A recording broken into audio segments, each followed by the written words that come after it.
Good evening and welcome everyone. On behalf of the Religious Freedom Center of the Freedom Forum, I am delighted to welcome you to this evening's program that focuses on African Americans and religious freedom, new perspectives for congregations and communities. My name is Dr. Sabrina Dent, and I serve as a fellow for the Religious Freedom Center and the Freedom Forum, as well as the project director for the Religious Freedom African American Perspectives Project.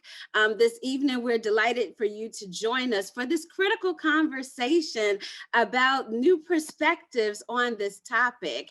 At the same time, I would like to take a moment to thank the Henry Luce Foundation for their generous support in making this project and this program possible.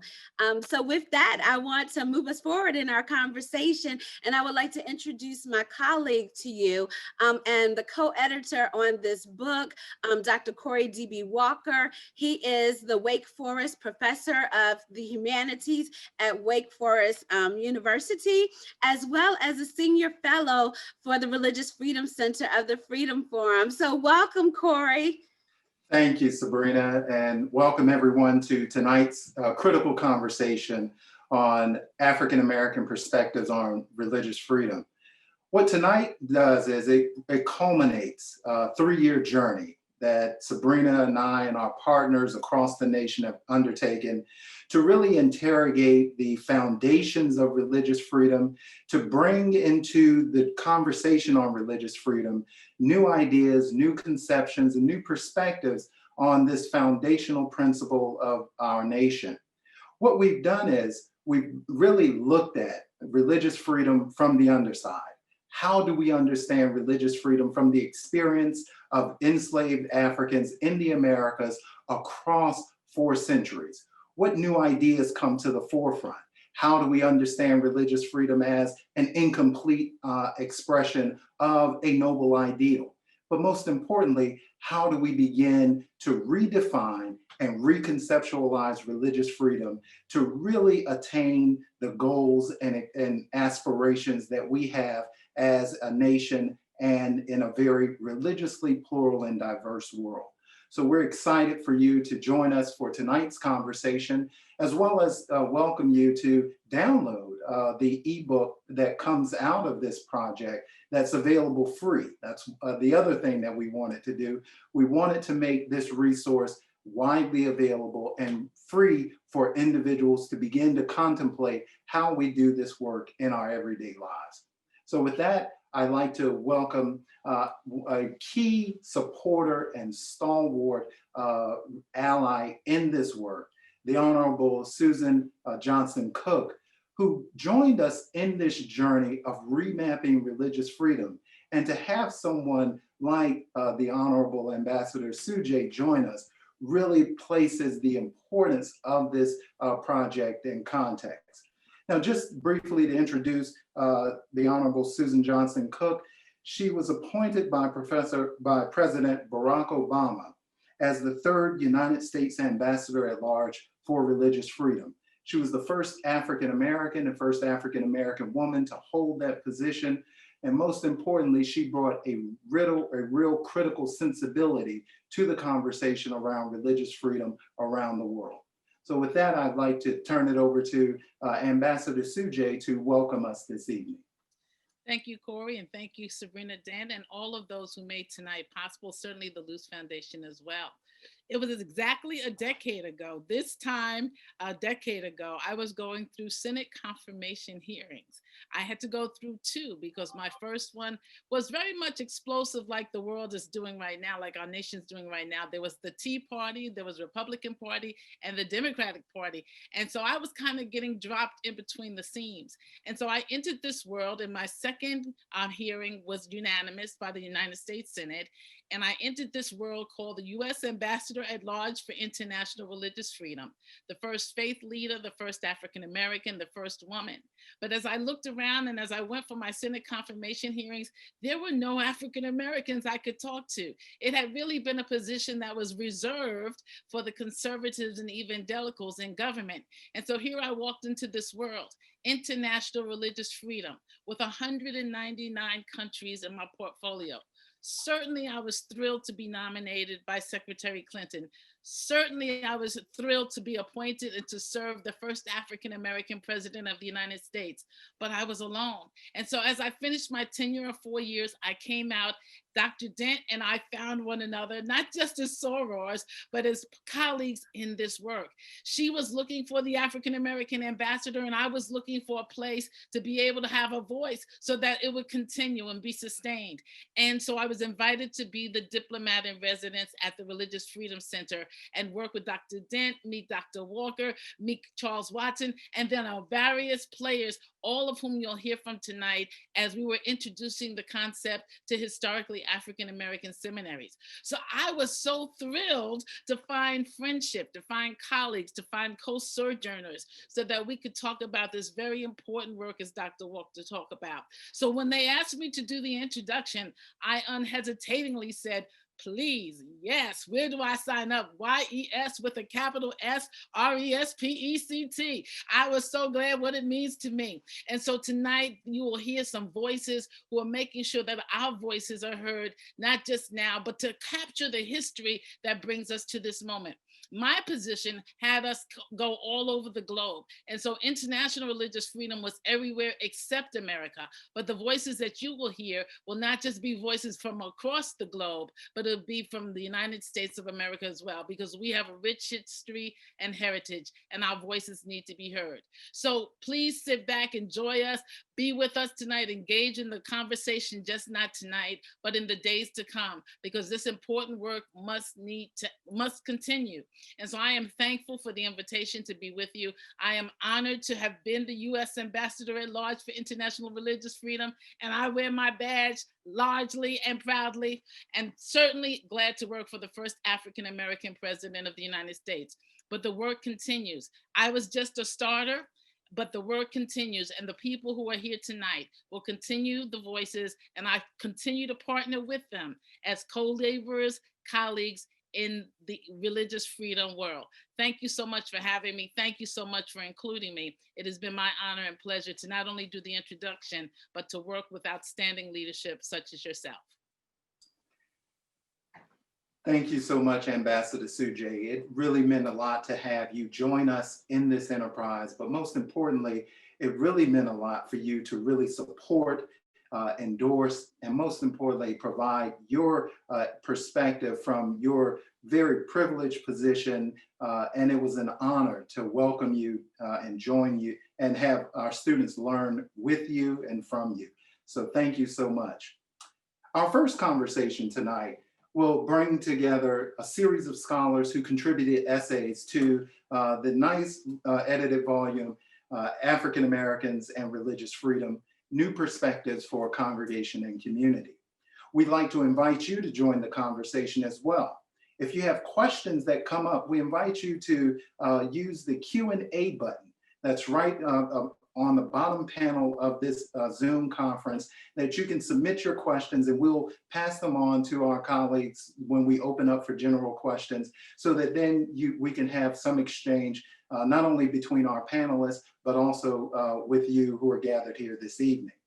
And later, we'll also provide you with a link where you too can download a full e-copy of the PDF copy of this ebook, so that you can have this as a resource and also share it with your friends and neighbors, so that we can continue this conversation long after tonight.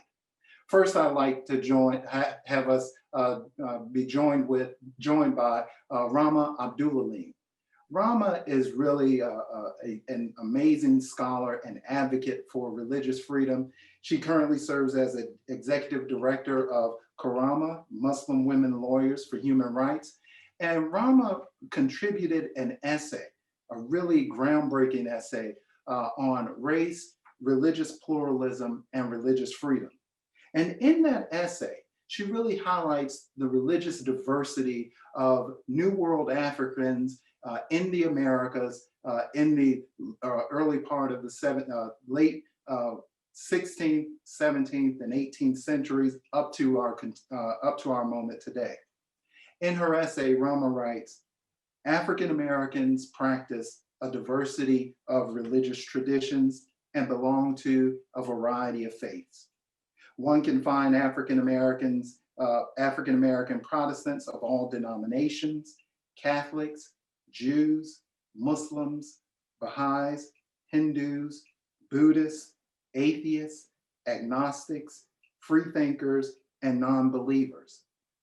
From the founding of the nation, there are many non-Christian Africans among the enslaved.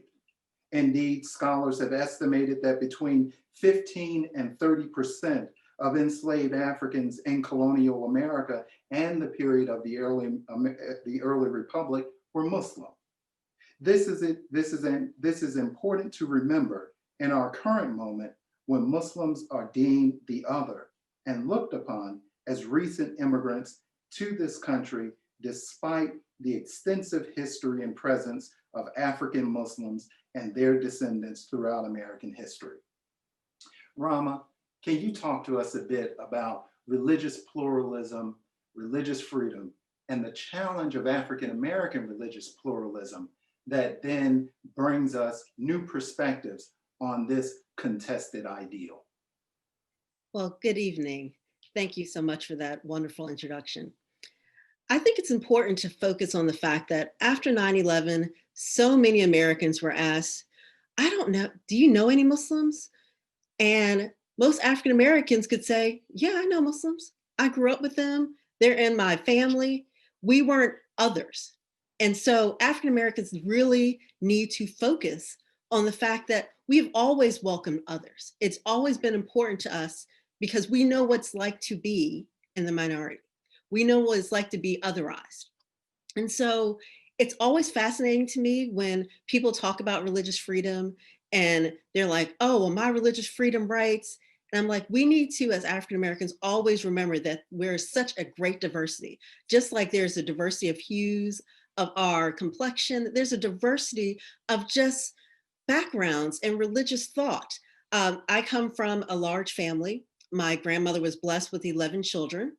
And she considers herself a universalist, but not as a universalist for the Universalist Church. She's like, I'm a universalist because my oldest daughter was a Buddhist. I have a daughter who is a deaconess in a Baptist church. I have a son who's an imam. I have 2 sons that are Catholic. It's so important that for her, they're all her children and they all are having some kind of connection to something bigger than them. And that is really what was important to her. And so it's really important as African Americans that we look at religious freedom as bigger than just the conversation that so many have about religious freedom. We have to remember the background of why religious freedom was such a big deal to certain groups. And we're like, wow, religious freedom?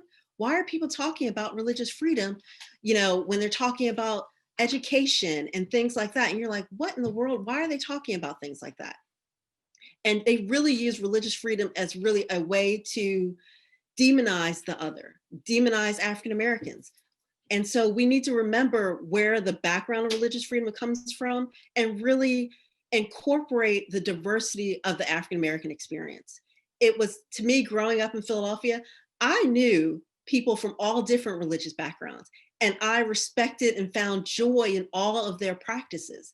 And I think too often, we really don't think about the joy that we get from other practices. And people are like, well, you're Muslim, you're different from me.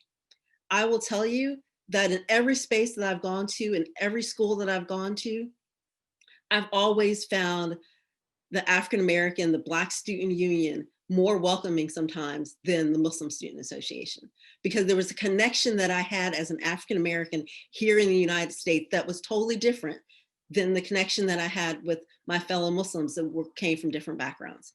So it's always important to remember that although we might be different, we still walk the same road that every other African American walks.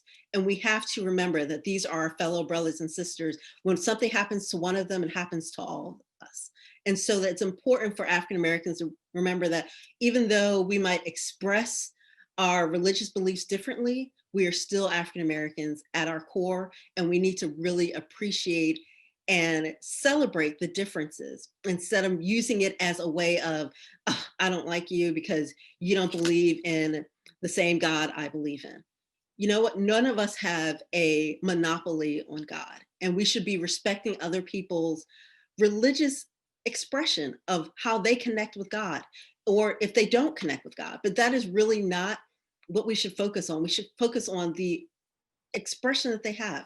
So it's always been important to me that this work, Religious Freedom, does not forget about us as African Americans and us as people who are not of the great faith. Like most people are like, oh, all Americans are Christians. People are always amazed when I go overseas. I'm like, no, I'm American and I'm not a Christian.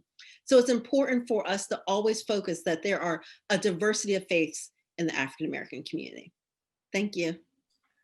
Thank you so much, Rama. You really highlight that there is no monopoly on religious faith. There's no monopoly on religious traditions in the US.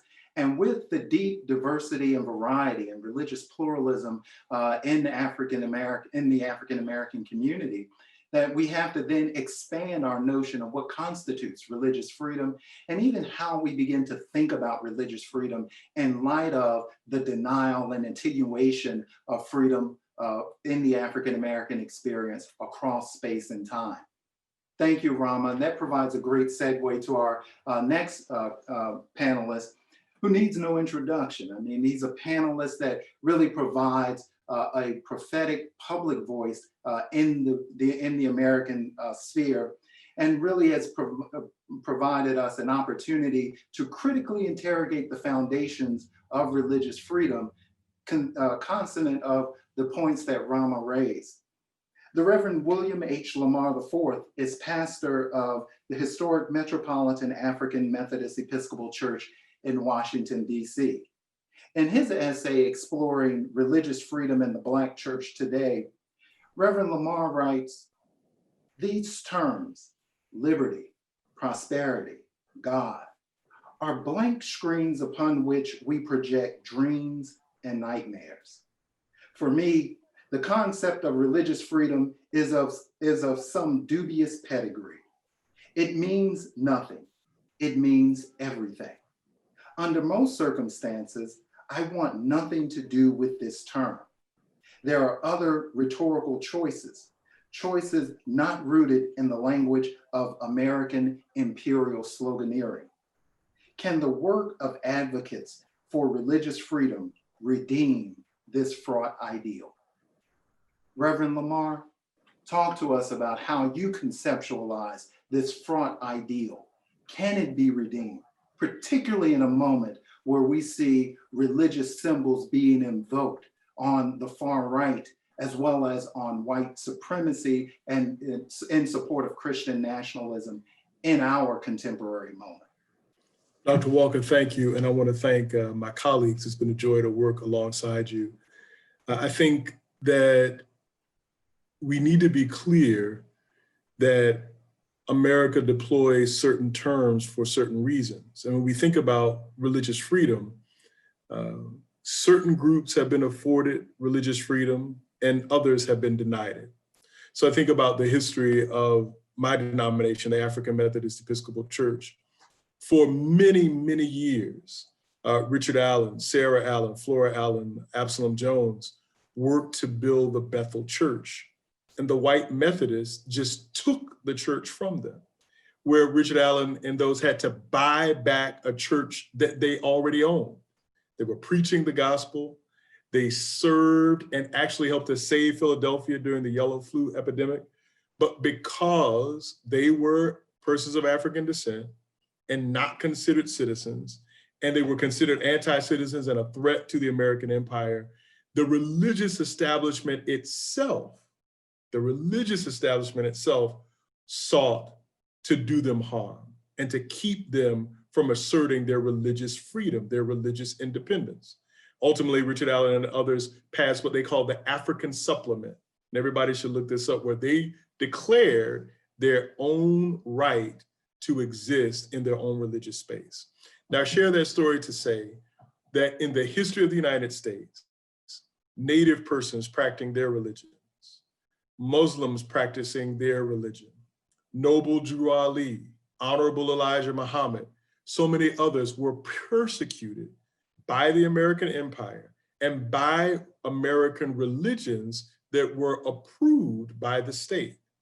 My contention is this: Those who have always had religious freedom are those who support the work and aim of the American empire. Those who disrupt the American empire are those whose religious freedom has been sacrificed. Now, I believe that if we're willing to do very hard, sustained work, we might indeed develop the type of culture where the welcome table is possible. The language I use, Dr. Walker, because I think religious freedom for me is challenging as terms like liberty, freedom. What does it mean? For me, a term that makes more sense coming out of my ancestral and theological background is that there is a welcome table.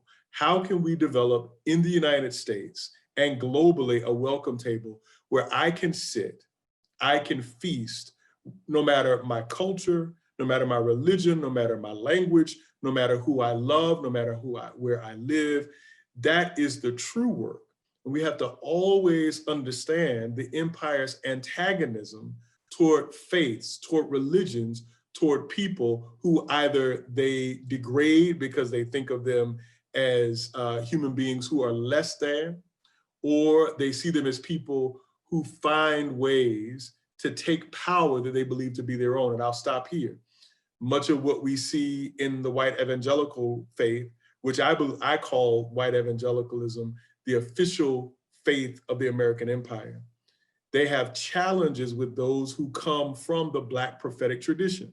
I see my colleague, Dr. Smallwood, laughing. Hopefully, Dr. Smallwood agrees with me that anybody, any group that challenges white hegemony, prophetic Black Christianity, look at what was said about Senator-elect Raphael Warnock. Look at what was said about Jeremiah Wright. Look at what was said about Katie Geneva Cannon. Look at what was said about Pauli Murray, others who troubled the American imperial marriage of white evangelicalism, fascist governance, and white supremacy. And so I don't think we can really talk about religious freedom until faiths that challenge white imperialism and white religious hegemony are granted a seat at the table. And those faiths still don't have that seat. That is our work. Thank you so much, Bill. You really made the case for having us think through the complexities of race, religion, and religious freedom in the the ways in which it's operationalized to marginalize the lives and life chances of the majority of this diverse nation under the guise of continuing the maintenance of a religious freedom ideal that is yet to be made real in the lives of most citizens. Thank you so much. We're going to now turn to our colleague, Theresa Smallwood. And Theresa Smallwood makes a critical intervention in this conversation. But before I turn to Theresa, let me share a bit about Dr. Smallwood. Theresa Smallwood is Associate Director of the Public Theology and Racial Justice Collaborative at Vanderbilt University School of Divinity. Welcome, Theresa. In your essay, exploring the intersection between race, law, and religious freedom, you write, as a new nation emerged, colonial rules became the laws of the sovereign in line with decided juridical boundaries. Independence from British rule facilitated the process whereby colonial rule morphed into the legal system of the United States. The Constitution would become the cornerstone of American jurisprudence. The Bill of Rights, which consists of the first 10 amendments to the Constitution, conferred upon citizens inalienable rights not mentioned in the original document. The First Amendment to the Constitution guarantees that Congress shall make no law respecting an establishment of religion or prohibiting the free exercise thereof, or abridging the freedom of speech or of the press, or the right of people to peaceably assemble and to petition the government for the redress of grievances.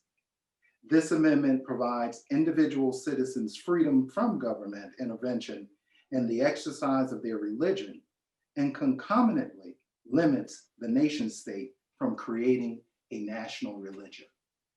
Theresa, in a moment when we hear the language of the First Amendment, guaranteeing and authorizing invidious forms of politics that seek to deny the worth, value, and dignity of religious others, of those who are not within the mainstream, of the invocation of the First Amendment to support far-right conservative politics or views on what constitutes religious freedom.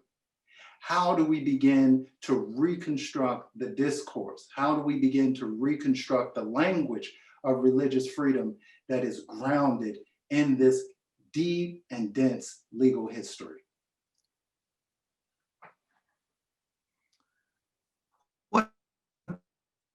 And may I just say, I am so thankful for my colleagues who continue to push us and who are in their own right times of true prophetic witness.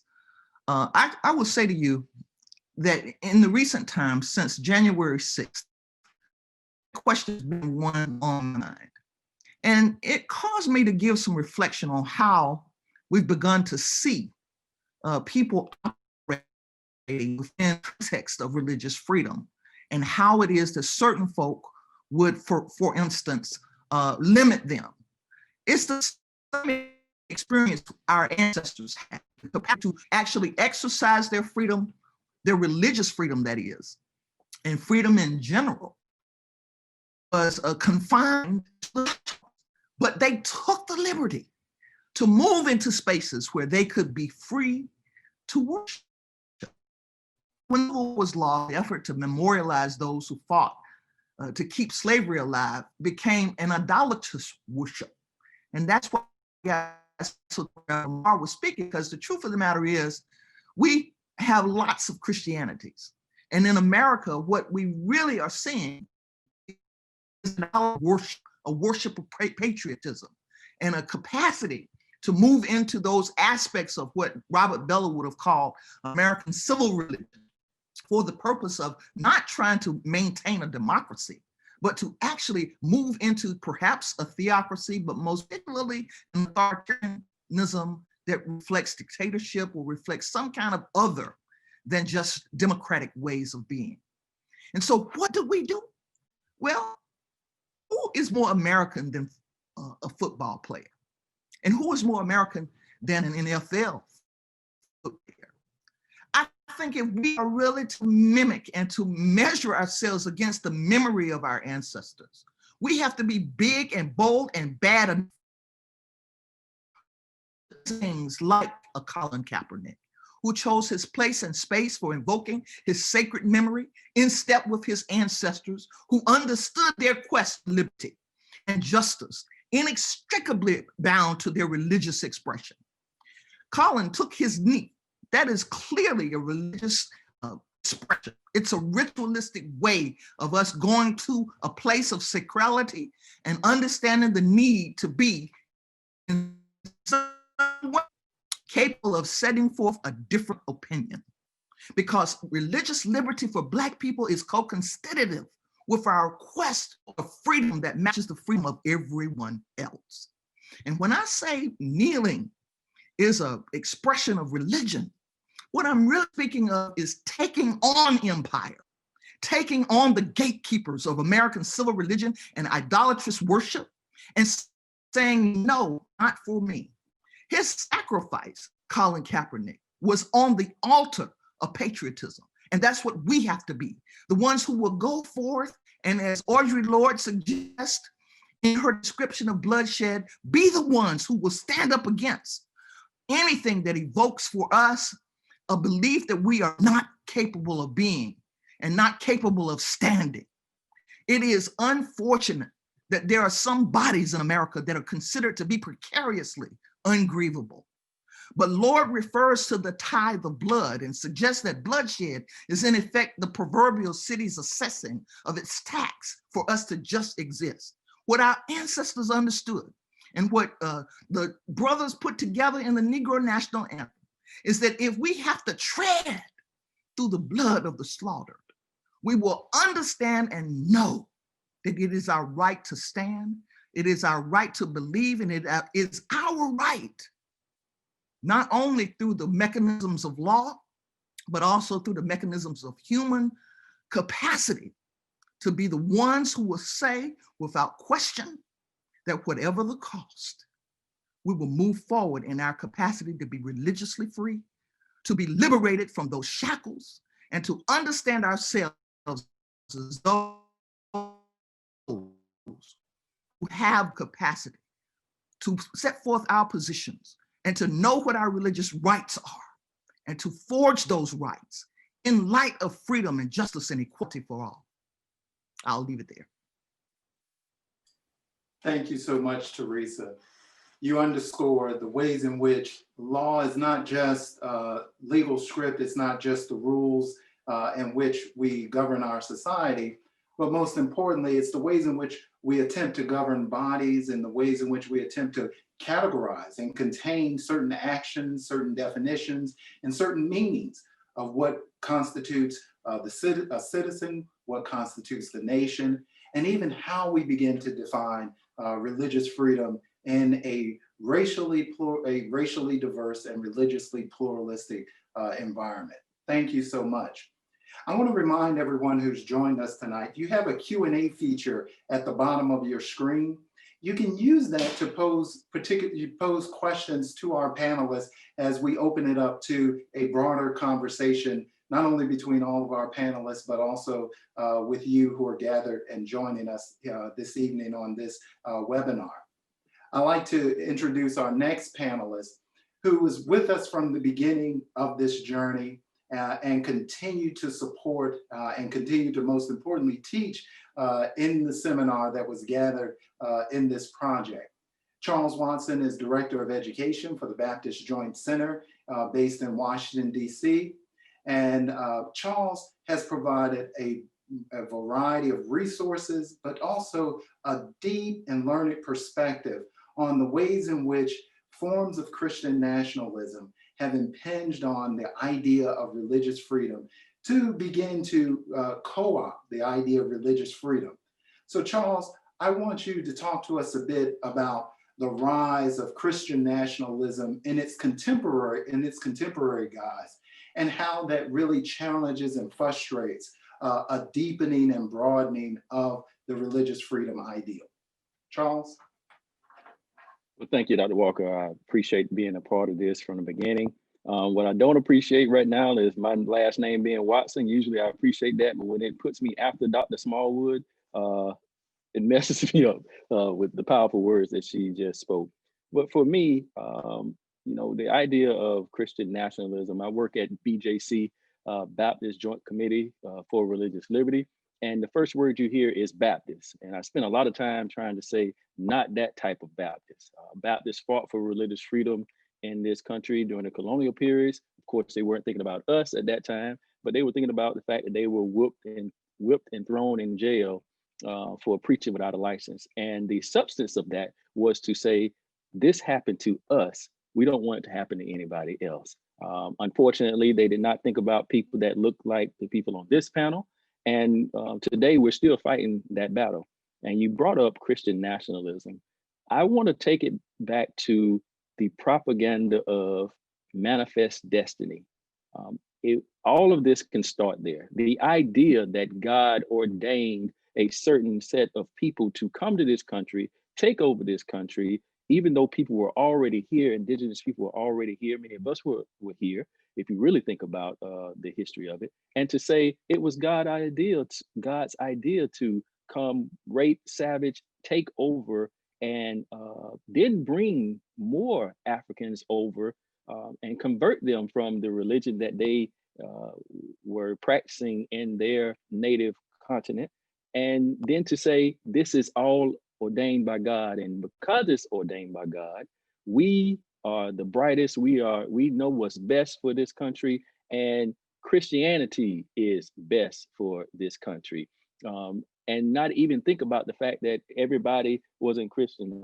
Rama spoke on that in the beginning of her essay, how 15, 30% of us that came over had a different faith tradition.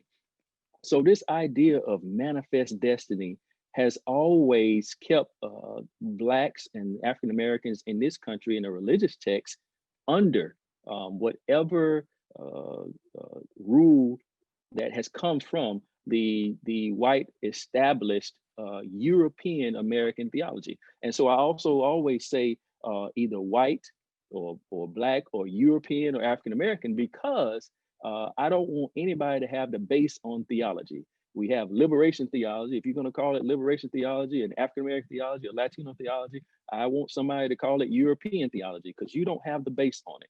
And that's one of the ways we fight through that. But the Christian nationalism piece we saw last week. We saw the idea that to be a true patriot of this country is to be a Christian. And the only way to be a Christian is to be a true patriot of this country. And for me, as somebody that served in the Air Force as a veteran, my dad was in the Marines, to say that the only way you can be a patriot is to mix it with being a Christian, it's just downright disrespectful to anybody that has been in the service or anybody that's a citizen of this country. And so it mixes into the religious mindset of those individuals that say, hey, in order to be and be accepted, you have to think like us, look like us. And if you don't think like us and look like us, they tell us to leave. Yet the people last week that were mad at things that went on, they didn't leave. They say in their mind, hey, we own this place. We're going to go in here and take back what we own. And that doesn't stop just at government.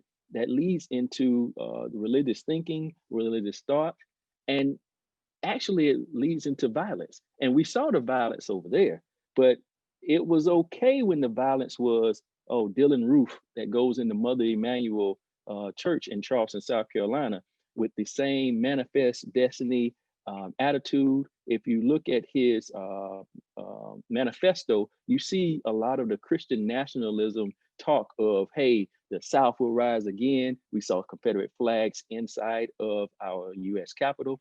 You saw Dylan Roof with the Confederate flag. You saw him saying there was a threat to the white establishment, the white Christian establishment. And so it had to be met with violence. And that violence was taken out on our bodies.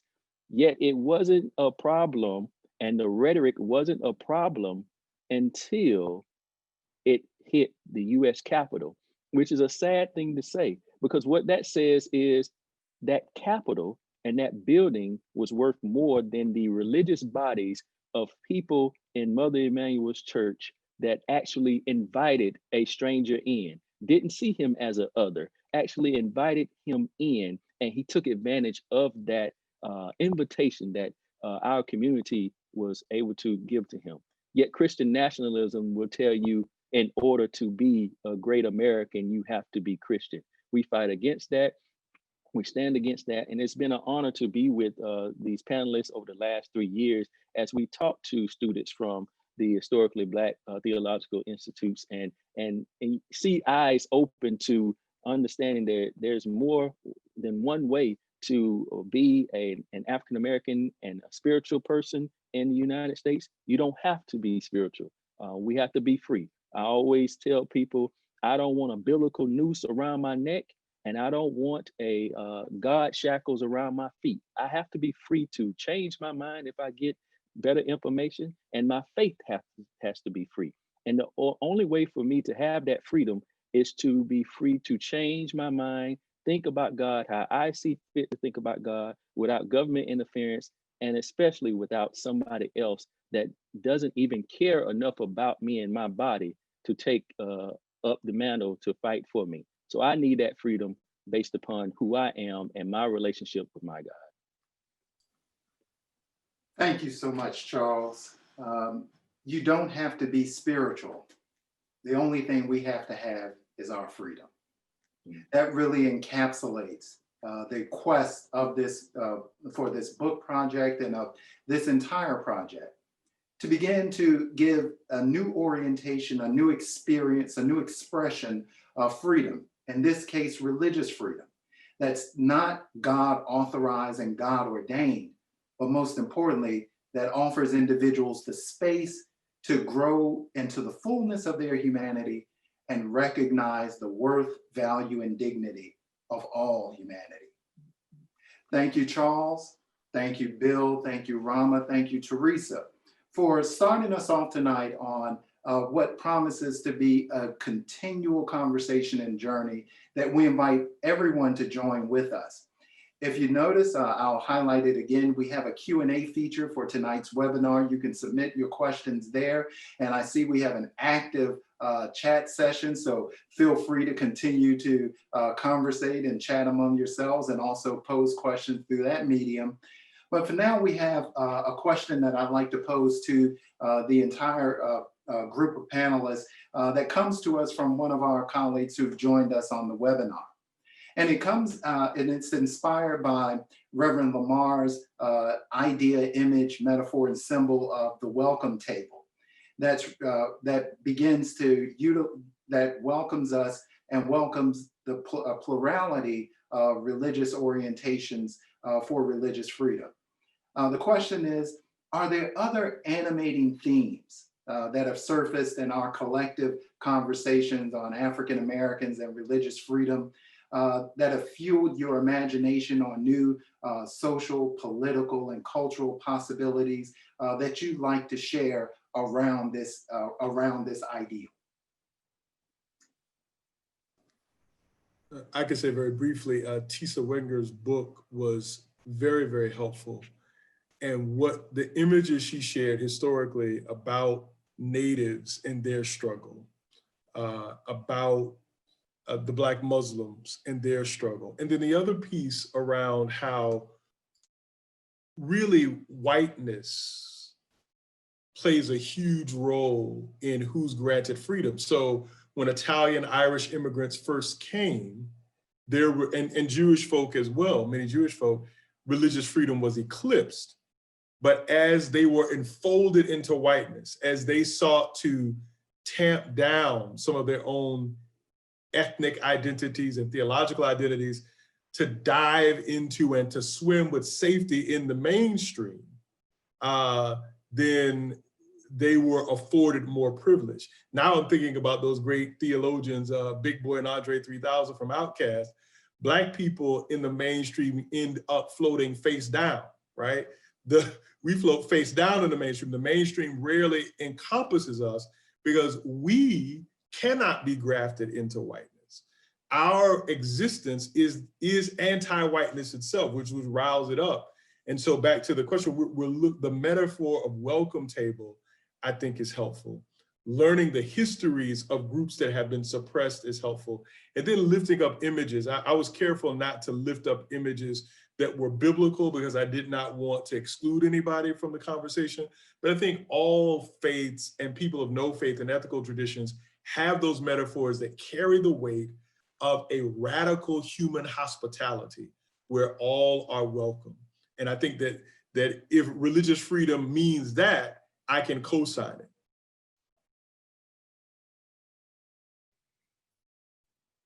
I'd like to offer the idea of metaphor of the wine and the wineskin, new wine and old wine skins. And I raise that because this year, 2021, represents the 100th year since the Tulsa race massacre.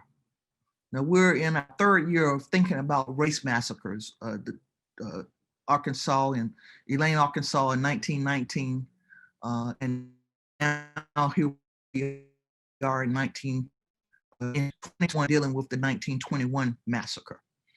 And I raised that because I felt like the mob that we saw storming the Capitol may have been a reenactment of what the people in Tulsa, Oklahoma may have experienced. Some of them in churches worshiping, some were held in churches worshiping in Charlottesville, Virginia. And for me, this is a time of reflection. It's a time of understanding very clearly the true history of America. Because if you don't know the history, not the real history, not that which has been a revision, but the real history, then you're doomed to repeat it. And I know that there are those who really want to move us into this place where there is some type of a monarchy or something that resembles something where a person like Trump can be in charge. But the truth of the matter is we won't repeat it. We understand and the ethos that brought about those kinds of massacres. Because there is a movement afoot, I mean, to make those kinds of actions take place again. Many of you, I'm sure, have heard of the process that is underway for January 20th. This is not a time to be fearful. This is time to descend one mountain and be in position to climb another.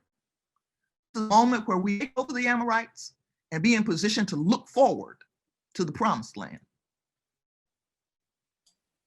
Thank you so much, Theresa, and thank you, Bill, for responding to that question. I see we have just a few more moments for this conversation, and then we'll take a break and then come back with another conversation that will be moderated by my dear colleague, Sabrina Dent. But before we go, I want to sort of combine two questions that we have posed by the audience and ask Rama and Charles to take a stab at responding very quickly to it. And those two questions really revolve around the issue of African-American religious pluralism. Often in the public sphere, we hear about African-American religion, and it's really contained and categorized around the Black church or Black Christian experience as the singular modality of African-American religion. And Rama, you really, in your essay as well as in your practice, highlight the religious diversity of African-Americans. Both New World Africans historically remember there were many African religions, including Africans who were part of the Abrahamic tradition prior to the period of enslavement. And also, if we think of 1619, these were continental Africans coming from the Kikongo Kingdom that was part of an African expression of Catholicism. But how do we begin to sort of expand the discourse around African-American religious pluralism? And Charles, you touched on this as well. How do we begin to expand that conversation so that then we expand the conversation on religious freedom? Rama? Well, I like to start with an example that lately, because of what's going on in this country, as an African-American Muslim, I've been talking to a lot of Muslim groups about the racism in the American Muslim community. And the example I often use is that so many Muslims that come from other countries and consider them immigrant Muslims kind of build on and adopt the white supremacist view of African Americans. And unfortunately, I think that similarly, African Americans who follow a Christian tradition sometimes take on that kind of supremacist view over non-Christian African Americans. And I think that by equating the two, trying to show that we cannot, as a community, start using anybody supreme over anyone, because we know how it feels to not be accepted. And so it always hurts my heart when I see African Americans like, oh, you follow Allah and he's not my God. Let me give you this Bible. I'm like, sweetie, I got my own Bible. I was a religion major at a Methodist university. I know all about that. You don't need to teach me anything. But I want you to respect who I am. And I want you to not take on the supremacist view of, because I am an African-American Christian, for some reason you think they're going to treat you better in the end. We're still African-American, sweetie. No matter what you think you are, how much greater you think you are still African-American here in the United States. And we need to love each other as brothers and sisters. Everybody got somebody in their family. Everyone has that cousin who they're like, oh, that crazy cousin I got. We're all one large family, and we have to be. I have cousins who are Catholic, and the strongest Catholics go when they go to mass and they go to confession. I'm like, you going to confession? Really? What do you think that's going to do for you? What are you doing? Then I'm like, you know what? I love you still because you're my family. And I think as African Americans, we need to take that position that no matter what their views are, if they have a religious connection or just a spiritual connection, as fellow African American brothers and sisters, there's not enough of us to say, I'm going to let these people out of my group. Everyone is part of my tribe. Thank you, Rama. Charles, you want to close us out on this question? Yeah, I'm glad this came back around to me. Y'all know I'm a country boy, so I try to put it in the simplest form. And the simplest form is I can say, as I spoke to earlier, whiteness is a power structure and a disease. I didn't say white people, but whiteness. And that whiteness power structure can sometimes creep into people that look like you and I. And it's propaganda. And the way it's propaganda is, the best examples I can give you is, during the 50s, 60s, 40s, 50s, 60s, everybody was saying, hey, buy American. It's built in America. It's the best because it's built in America. These other places can't do it like we do it. Then all of a sudden, this company called Honda came over and brought their cars here. And we started buying those cars. And it was like, wow, these Hondas, they last a little longer. And it broke that propaganda of America is best, this elitism, or being that nothing else can beat America. The same thing comes with Christianity. People accept the propaganda that the only way to be the best and be a part of it is this Christian narrative. And I'm not saying that to dispel Christianity. I'm saying that to let people know, just like we found out there were better cars, we can also find out that we can get closer to the Creator through others' ideas of the Creator than ourselves. Thank you so much, Charles. And thank you, everyone, Rama, Bill, Charles, and Theresa, for really starting tonight with a very invigorating and challenging conversation that really begins to articulate some of the work that we've done over 3 years, but most importantly, it underscores the contributions of how African-American religious experiences, African-American culture, history, thought, really open up new perspectives on this ideal of religious freedom. What you'll see on your screen right now is a cover of the book, African Americans and Religious Freedom, New Perspectives for Congregations and Communities. It's available as a free ebook for download. We have some paper copies that we've sent around across the nation, but it's available for you this evening for a free download.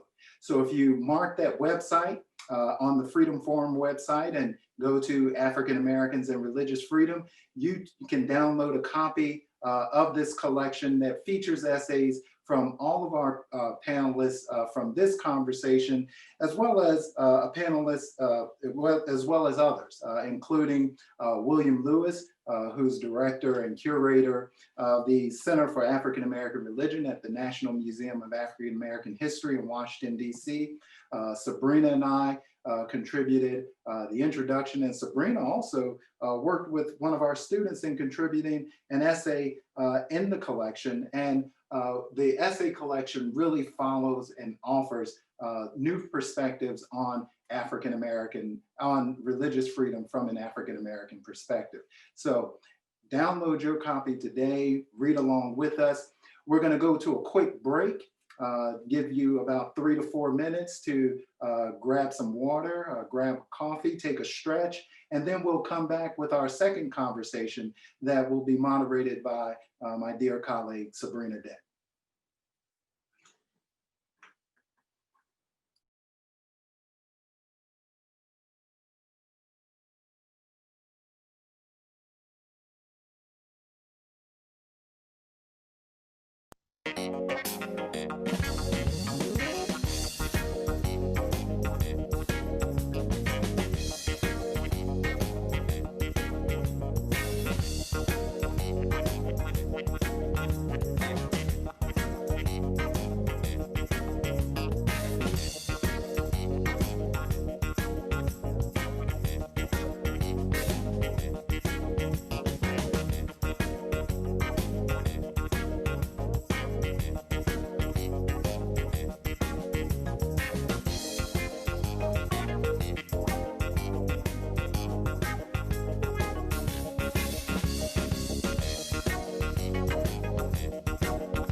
Good afternoon and welcome back. Good afternoon, everyone. Welcome back for the second half of our program about African American perspectives on religious freedom. And thank you to my colleague, Dr. Corey D.B. Walker, as well as Dr. Theresa Smallwood and Reverend Charles Watson Jr., Rama Abdullah Bleem, and Reverend William H. Lamar for your contributions to that very rich conversation that you just had. And so now I want to turn the conversation to those that were a part of the course that we offered through the Religious Freedom Center. So as Corey stated earlier in the program, that this was a 3-year project, and it was a project that focused on the community and the academy. We truly believed that in order to do this work, there had to be a marriage of both. And so with that, we had a partnership with the 6 historically Black theological institutions to raise awareness about African-American perspectives on religious freedom. And so what we did is we created a course that was called African Americans and Religious Freedom, and we offered it to students for our first cohort in January of 2019 to students from the historically Black theological institutions. That first year, we were very fortunate to have 40 students to register for the course. So it was a very large cohort of students that resulted in 35 still being a part of the class by the end of it. And so we were very grateful for that. And so what you will have the opportunity to do is to hear from some of the students, as well as some of the academic partners and the partner school representatives that walked alongside us in this work. And so first, I want to invite to be a part of this conversation, Mr. Jamar Boyd II, who is a graduate of the Samuel DeWitt Proctor School of Theology, which is located in Richmond, Virginia. And so, Jamar, we're delighted that you are with us tonight. And so welcome to this conversation. Thank you. Welcome. And so the first thing I want to ask you is, why? Why did you take the course? Like, what was it about the title of the course? What was it about? Like, what stood out to you to say, this is something I need to be a part of as a seminarian? So the first initial reason for joining the cohort was Dr. Faith Harris and Dr. Corey Walker. I was greatly encouraged and pressured to some degree to join this cohort, not understanding the premise of the why. I think I discovered the why shortly after registering and understanding that religious freedom in the African American context is not singular, but it is plural and communal. And so that was the opening reason as to join the cohort and taking the course. And then also my own curiosity. What do you mean by African American? What do you mean by religious? And what do you mean by religious freedom? Thank you, Jamar. And I appreciate that, because you were in our second cohort of students. So we actually expanded the course by the time that you joined our cohort of students that were with us. And so one of the things I wanted to ask you as well is, why is this topic important? You touched on it a little by saying how, there is this pluralism, right? There's our identities are pluralistic. We're not a monolith. So can you speak more to that? Yeah, so first and foremost, it starts for me with my family, my upbringing in the low country of South Carolina. And there is where I learned this dualist theology, that we were not Calvinistic, we were not Arminian, but we were dualist. So we kind of took what we wanted here, took what we wanted there, and got rid of what we believe was oppressive and toxic to our faith. And then being raised in suburban metro Atlanta, in a very white area, we're introduced to this prosperity gospel, this individual piety that excludes community and the faith of all believers. And then it goes back to my family again, where we are an ecumenical family. So Muslim, Catholic, Christian, non-believer, Rastafarian, and the list goes on. And so for me, it includes all of that, while also including those who don't identify with the faith tradition at all. But again, I think as our earlier panelists spoke to, that if you're Black in America, that you are my family, you are my brother, you are my sister. And it is my responsibility to ensure that community exists in whatever space, place, or presence that I'm existing in that time or in that moment. Thank you, Jamar. I appreciate you sharing that perspective about your experience and also your family giving you this greater sense of self, even that has shaped this moment for you now. So thank you for sharing your perspective. Next, we have with us Reverend Leslie Dwight. And Leslie, you were a part of our first cohort of students in January of 2019, and you are a graduate of Payne Theological Seminary, which is located in Wilberforce, Ohio. And so I want to welcome you to the conversation tonight. Thank you so much for having me. Absolutely. So I want to ask you a similar question as I asked Jamar, like why? What was your why when you saw the course description, when you saw the syllabus, which was very lengthy, as to why you would take this journey with us to engage in this course? So my answer is not as formal as some others. I took it just as a matter of practicality.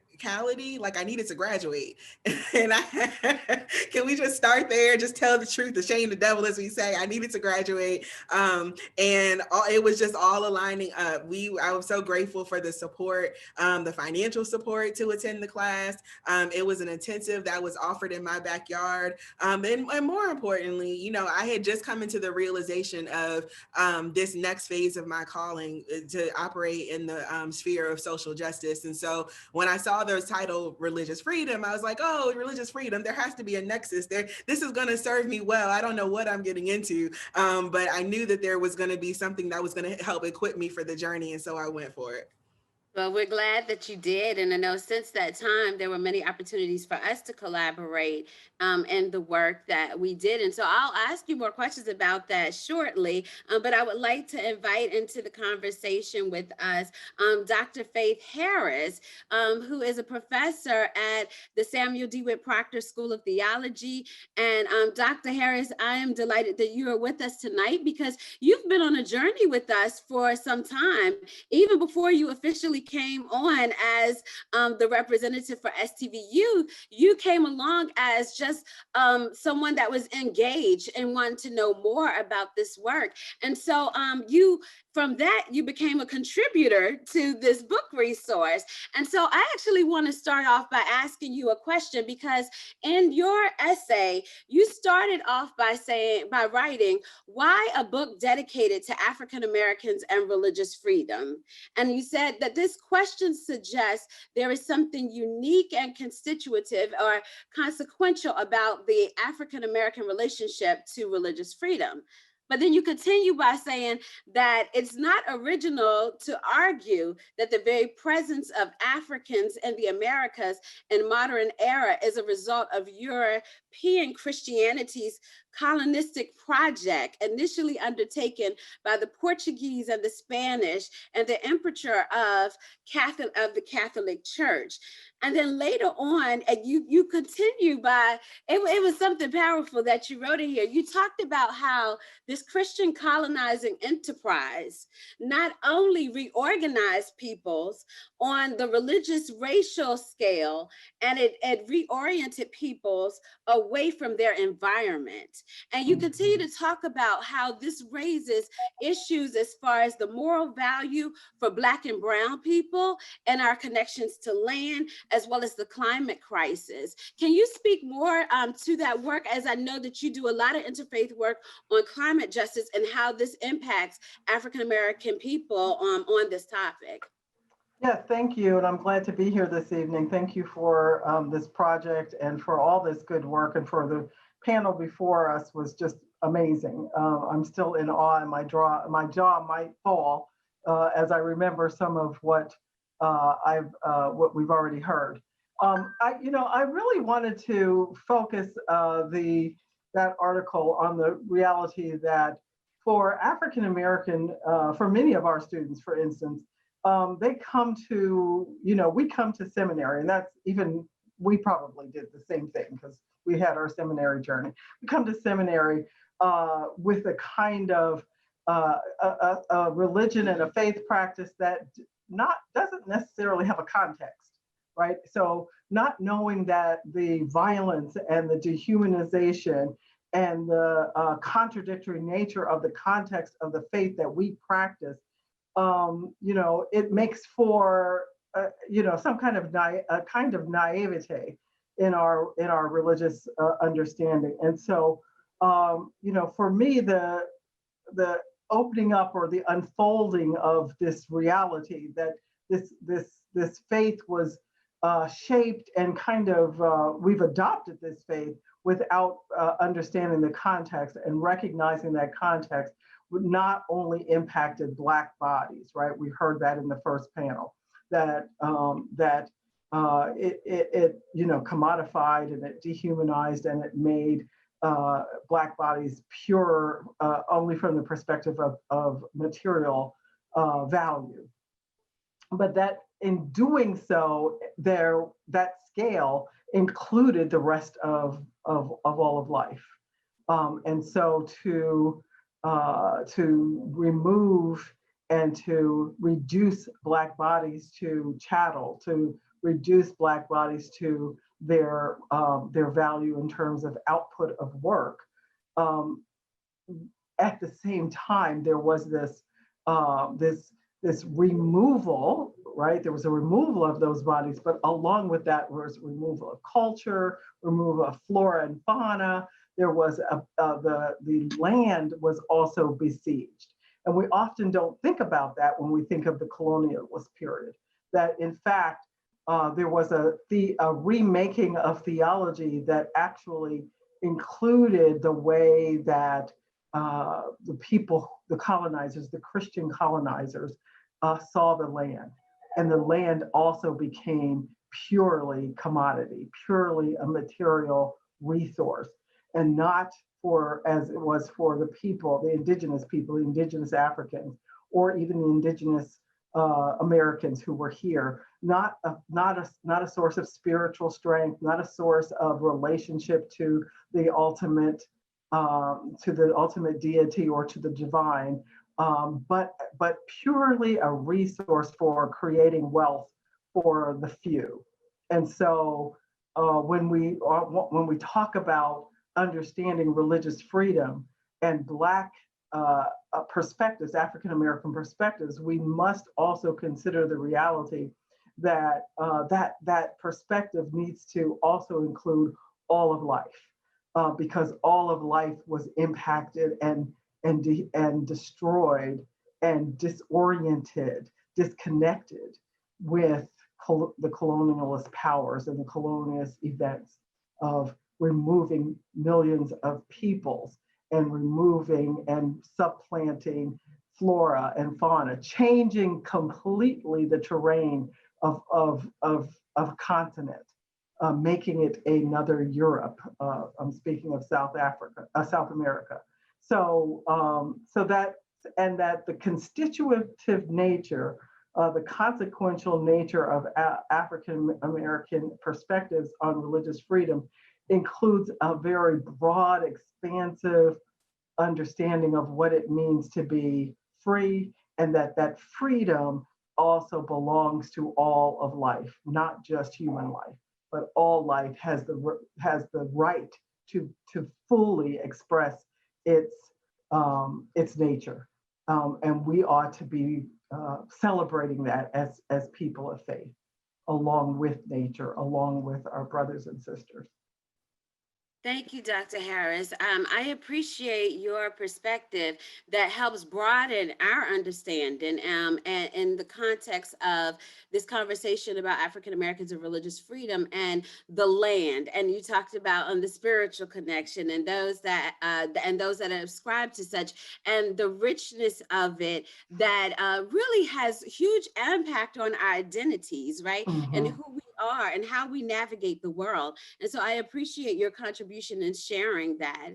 I would like to invite one other panelist to be a part of this conversation right now. We have with us Keisha Patrick, who is a graduate of the Howard University School of Divinity. Also, I have to acknowledge Keisha as my soror of Delta Sigma Theta Sorority Incorporated on the eve of our Founders Day. And so thank you, Keisha, for being a part of this conversation with us. It's so good to have you. Thank you. Thanks for having me, Sabrina. Absolutely. And so one of the things I want to think about is that in 2018, you applied to take this course. You were a part of the first cohort of students in January 2019, along with Leslie. And since that time, there have been a lot of different things that you were a part of. You became a BJC fellow, and you also became a contributor to this book as well. And so I look at the essay that we co-wrote together, and you wrote in this book, we wrote, religious conservatives in the United States, who are primarily identified as white evangelical Christians, dominate the public discourse of religious freedom in America. They have narrowly framed religious freedom issues of abortion and overturning the landmark 1973 Supreme Court Roe versus Wade decision. Yet religious conservatives have shown little or no concern for the broader issues of health disparities that affect African Americans and other people of color. And you specifically went on to talk about how in 2017, the Centers for Disease Control and Prevention reported that the infant mortality rate for African Americans was 2.3 times higher than that for whites, and the African American maternal mortality rate is 3 times higher. Can you speak more to why this is an issue and talking about African Americans and religious freedom, as well as reproductive rights, reproductive justice? Can you speak to that for us? Well, I think it's important. One of the things that Jamar talked about was this idea of prosperity gospel and the white evangelical tinge, in my eyes, on Christianity and on the religious freedom discourse. And so what the religious right, mostly white evangelical Christians, have done is they have framed religious freedom around abortion, around the rights for the unborn. And in the course, one of the things we talked about and learned is that, unfortunately, the First Amendment right to religious freedom has been used to shape whiteness, to exclude others, to protect a majority group, but to exclude others. And that's also happening with this talk about abortion, this protection of the unborn solely. And I say, if they really cared, if religious freedom, if their discourse for religious freedom was really about protecting the unborn, then they would acknowledge that America has the highest rate of both infant mortality and maternal mortality in the developed world. And then on top of that, as Black people, we have to know that in America, on top of America having this horrible history or horrible status of being the highest rate of infant and maternal mortality, Black people have experience infant mortality and maternal mortality 2.3 and 3 times more than white people in this country. So we have to understand when we are engaging in our faith practices, we have to understand that this is not just about what your sacred, it's about what your sacred text says, but it's also about the sanctity of life. And it extends beyond what we're hearing in the mainstream discourse. We have to protect people's rights to reproductive health in all forms, how they decide to handle their bodies. And it has to be each person's own decision based on their beliefs and not on the beliefs of a mainstream message that is really meant to disembody us from our Blackness and from our gender. And we have got to be able to understand that when we're looking at the arguments about religious freedom, we're going to have to go deeper and be more critical about what's being presented to us. Thank you, Keisha. I appreciate you sharing about the significance of the larger implications for our communities, especially as it pertains to women of color, right? And talking about the decisions that we can make concerning our bodies, and also our right to health care, right? And how health care is offered. And then even thinking about in certain communities, how there is not adequate facilities for people to get the proper health care that they need to even prevent infant mortality situations situations that come up for various reasons. There are numerous reasons why that happens. And so I think this is a perfect segue to invite Dr. Itihari Ture into the conversation. And Dr. Ture comes to us as the director of the Sankofa Center at the Interdenominational Theological Center. Dr. Ture, thank you for joining us for tonight's conversation. Oh, I'm so excited to be here. As everyone has said, it's been a powerful, powerful conversation and a much needed one. Thank you. And so, Dr. Ture, there is so much that I actually want to ask you in this moment, because you have walked with us also from the beginning. So from the development of the course and even through seeing the projects, because we, you and I, we worked closely together with reading the projects and studying the projects that the students did, and also with the courses and engaging with the experts and the contributors that have been a part of this conversation, as well as our community partners.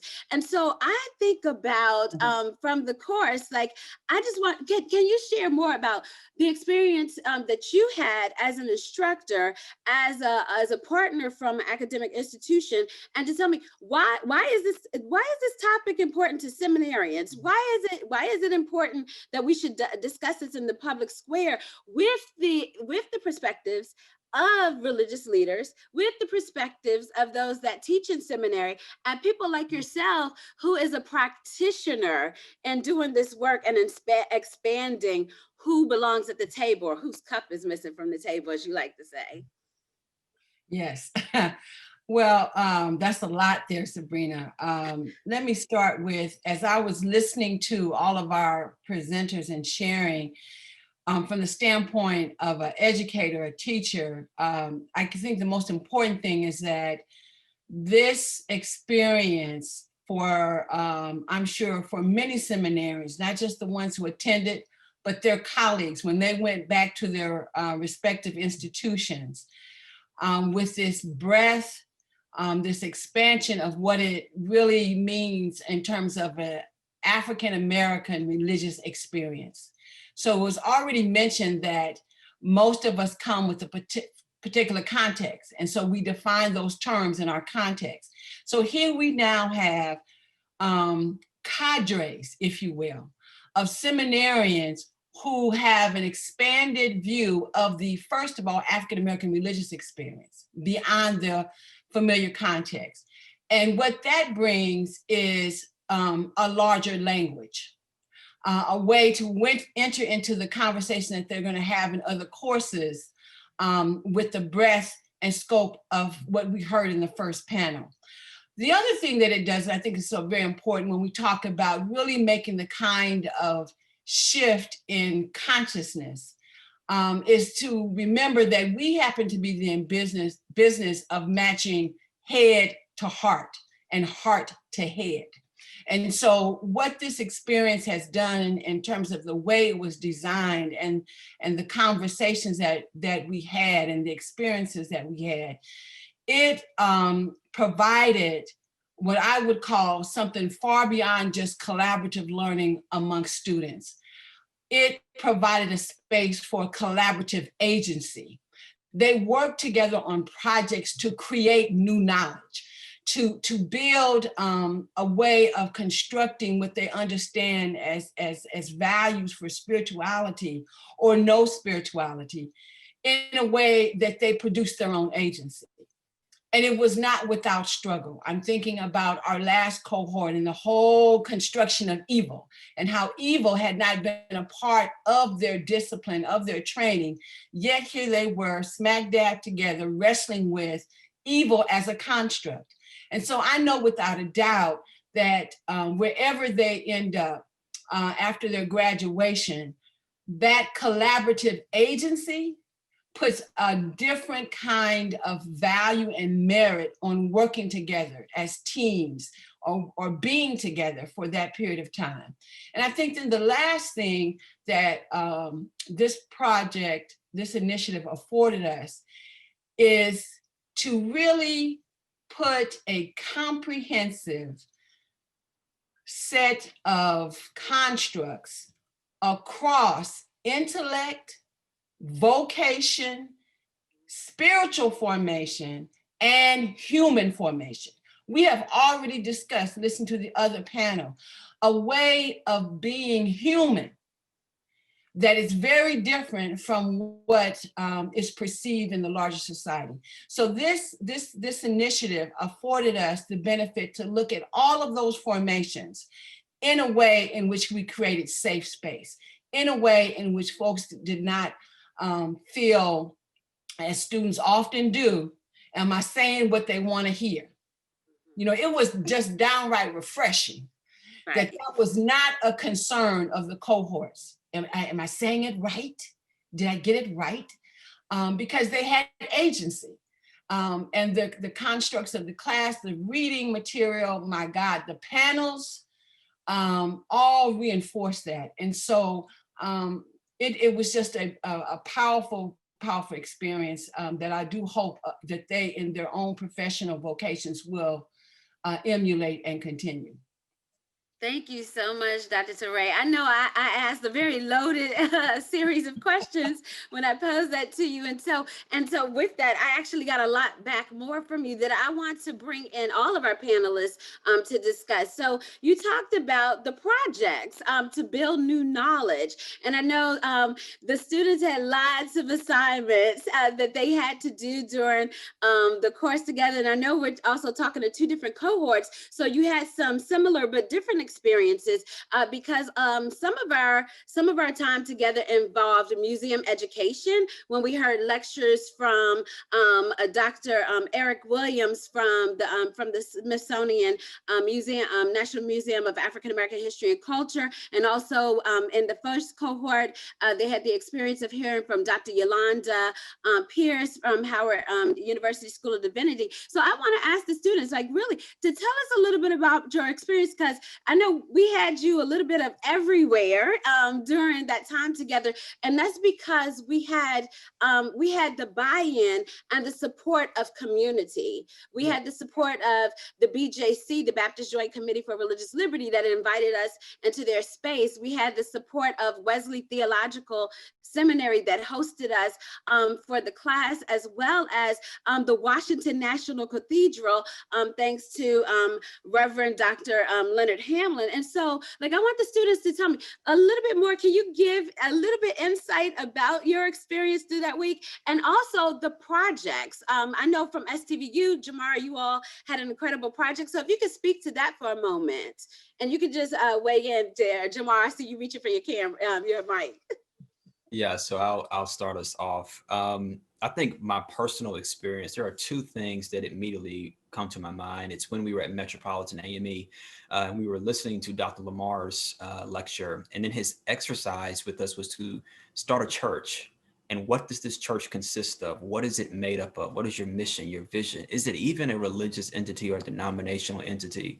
And for me personally, it forced me to reflect back on Dr. Teray's exercise of who's missing from the table.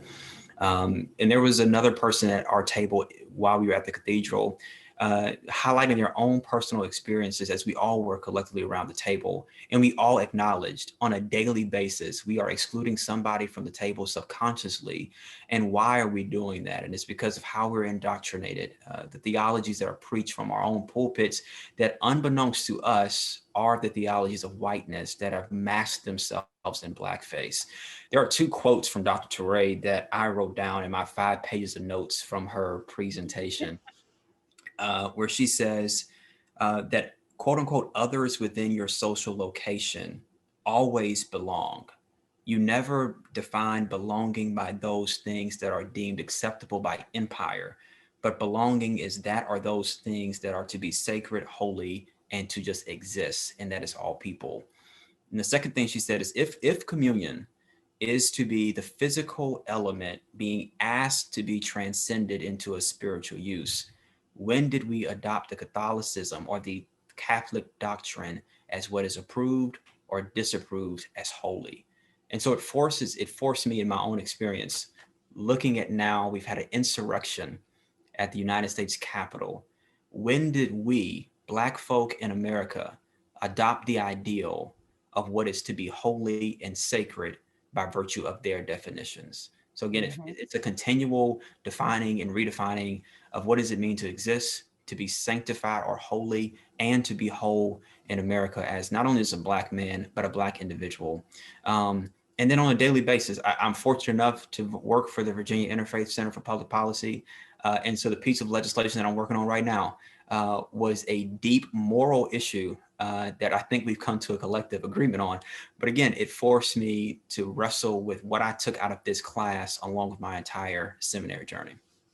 Thank you so much, Jamar. And I'm looking at the time that we have. It's not enough time for us to really cover this full conversation in the way in which we would like to. And I do see that there are some questions in the chat. And so if you don't mind, I will go to the questions that are in the chat. And I see that there is a question from Reverend Naomi Washington Leapart that reads, I've experienced conversations with Black Christians who understand the implications of the abuse of religious freedom for civil rights and racial justice. How can we also connect the dots between political exploitation of certain religious perspectives and spiritual violence of certain religious perspectives? In other words, how can we make it clear the dissonance between having progressive politics, meaning rejecting anti-LGBTQ policies rooted in narrow Christian perspectives and regressive theologies, believing that LGBTQ people are abominations who are bound to hell? So if someone would want to take that question, and I'm thinking, Dr. Teray, did you or Dr. Harris want to expand on that thought? I'd like to, I think we both, so I'm gonna be real quick. I think the issue here that was also clear in the course is the role of religion in ideological literacy. That in fact, religion is creating a social practice that's political. Now, once we bite that apple, then you can begin to digest the ideology that's in religion that undermines what Jamar talked about, what is sacred and holy.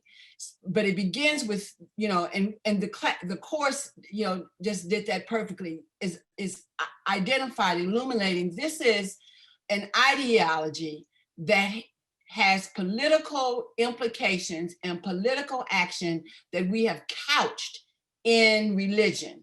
So we have to own that. We have to own that, but human-wise, you need time to unpack that. You can't expect people to see it. So you have to have, this is where religious education becomes public. That right there is when religious education becomes public and you begin to say, oh, wait a minute, we are creating a social practice that's political. Mm-hmm. Yes. And you have to own that. And so I think that's where we have to go. And certainly courses like this help persons studying religion to recognize those social practices that are political. Thank you, Dr. Teray. And because of the brevity of time, I want to thank all of the panelists that participated in this conversation. I want to say thank you to the students that have walked alongside us and walked with us and expanded the work that you do. Reverend Leslie, I know I've seen it in the way you organized last year around many different issues, but also how you brought it into conversation about the events that happened in Charleston. And so I celebrate the work that you do also, Keisha, and how you became a BJC fellow and how you continue to do this work. And Jamar, shout out to you and the STVU students that wrote an incredible podcast script that I hope to be heard one day.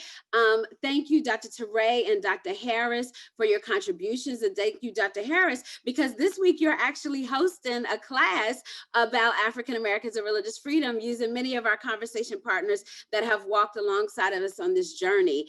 And last, I want to say to those of you that are watching, we hope that this is not one and done for you, that you will continue to engage us in this. This only shows that we need to have a follow-up conversation because there's so much more to cover. So with that, I encourage you to download the book. You can get your free copy of African Americans and Religious Freedom, New Perspectives for Congregations and Communities.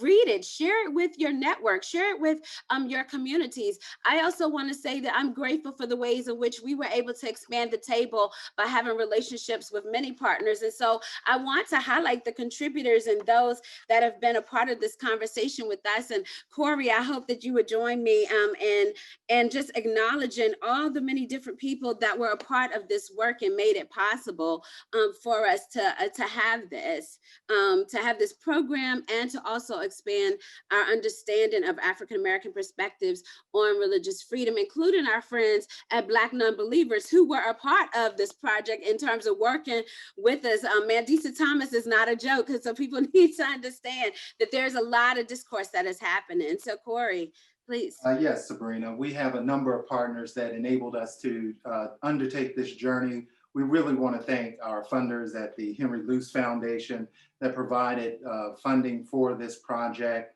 We also want to thank our seminary partners, Hood Theological Seminary, Howard University School of Divinity, Interdenominational Theological Center, Payne Theological Seminary, Shaw University School of Divinity, and of course, the Samuel DeWitt Proctor School of Theology at Virginia Union University. It was the impetus of both the Religious Freedom Center and the Samuel DeWitt Proctor School of Theology that received the funding from the Luce Center. And what we did with that funding is we redesigned this project. When I was dean at Proctor and vice president at Union, we redesigned the project and we brought in more partners. And those partners include the Baptist Joint Committee, Black Nonbelievers, Metropolitan African Methodist Episcopal Church, the Smithsonian National Museum of African American History and Culture, the Washington National Cathedral, and Wesley Theological Seminary. But this project wouldn't have been possible without the contributions of a community of students, scholars, faith leaders, public officials, advocates, and most importantly, friends. And what you've seen tonight is really the work of that community. And what we did together is just the beginning. There's more work to be done. There's more work coming. And we just want to leave you with this one note from the essay that concludes this essay collection. Our current battles over religious freedom are not just about a politics of God, gods, or no God. They are about the norms and rules that will authorize and govern our social and political lives. We need to formulate and embrace an understanding of religious freedom that moves from conceptual closure to democratic openness in ways that are not narrowly tailored, pre-configured ends. In this manner, the discourse of religious freedom will give voice to a new expression of democracy for an ever-widening circle of we the people. It is this spirit that undergirds African Americans and religious freedom, new perspectives for congregations and communities. Thank you for joining us tonight. Thank you for all of our panelists. Thank you for all of you. And please get your copy as a free download available to you. Share it with your friends and share it with your neighbors and share it with your community. And most importantly, continue the conversation now and into the long future. Good evening.